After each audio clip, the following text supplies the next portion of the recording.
So, it has been quite a while since I've done a talkie video like this, but I did one just kind of to get some things off my chest about uni, and it seemed to go down well when people were asking advice, so I thought I'd do one similar.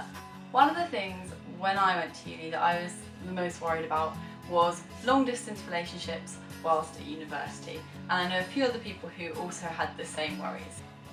I have been with the same boyfriend for 6 years, so 5 years when I went to uni to be a fresher.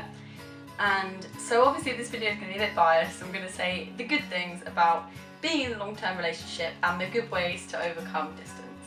First of all, long distance relationships kind of suck. This isn't about how good they are, how amazing they are, it's about how to cope with them for the time being when you're not with your partner. First of all, some of the good things. The good thing is, whilst you have a group of friends and a group of best friends all together at uni, you spend a lot of time together and you're very close-knit. And if you're feeling a bit stressed out about your course or something, having a boyfriend or a girlfriend or whoever far away is such a good little break, and you can rant some about what's going on and not keep that stress within your own little circle. A second thing that some people don't actually think of in long-term relationships as being a good thing is, if you're lucky enough, you basically have a second family for life.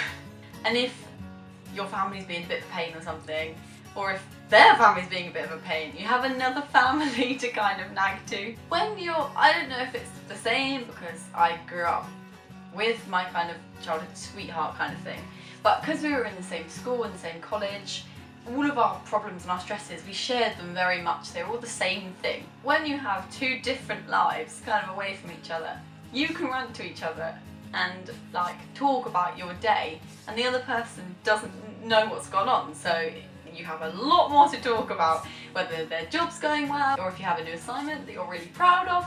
You can tell them everything when you have your little Skype calls, because they don't know what's going on every single day, so you have a lot more to talk about.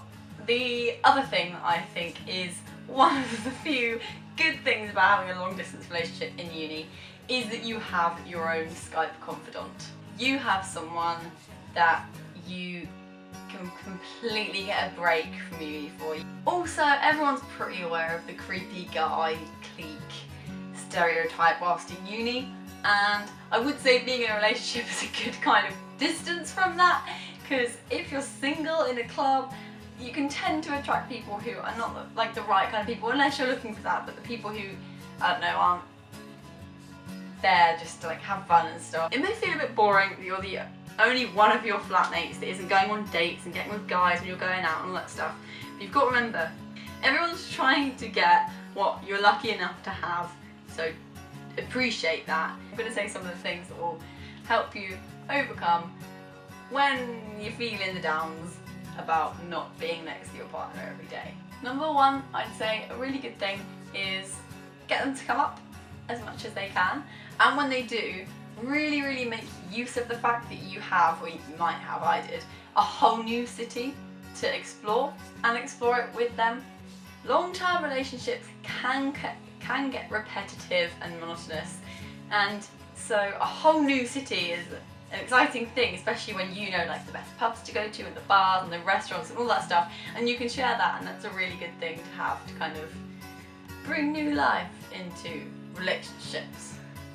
Because this is probably the first time you've moved out and you're growing up, and you're learning to cook and you're learning to clean, you're learning to do all this stuff, your partner, if they're not at uni, might be feeling a bit left behind. You're kind of suddenly growing up and they're still stuck in the old home bubble. So I'd say a really nice thing to do is all these kind of skills you're learning, show them, like when they come up, don't go and get takeaway, like show them that you've learned to cook and that you're both adults now in the relationship, not just you because you have a flat and you make pasta and tomato sauce every now and then. We tried but failed, even though I think it's a good thing, to send care packages. I don't know, not as a way of keeping contact, like writing letters would be stupid if you Skype every day, but just as a way of like, you get home from a busy day at uni and you look and there's a package there, or they come up and they bring you a box of gifts and goodies, and it's just a nice way to show that you're always thinking of them, even when you're busy and you're in your own mindset, you're always kind of thinking of them.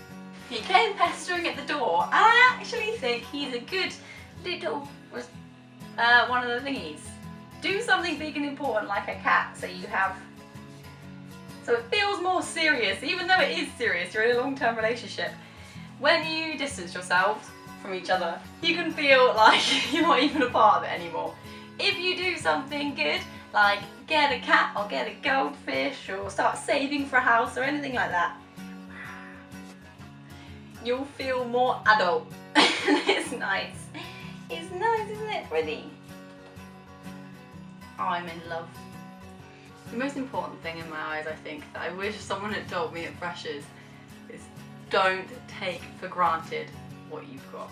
Get so caught up in Freshers and new friends and a new course, and you can kind of forget all the people at home. These people and your partner are going to be there for you through all the thick and the thin, and they might be really missing you. You need to remember that both of you have to be in this, and long distance is hard, but if you really, really love each other and you're really, really willing to do anything for each other, it's worth it.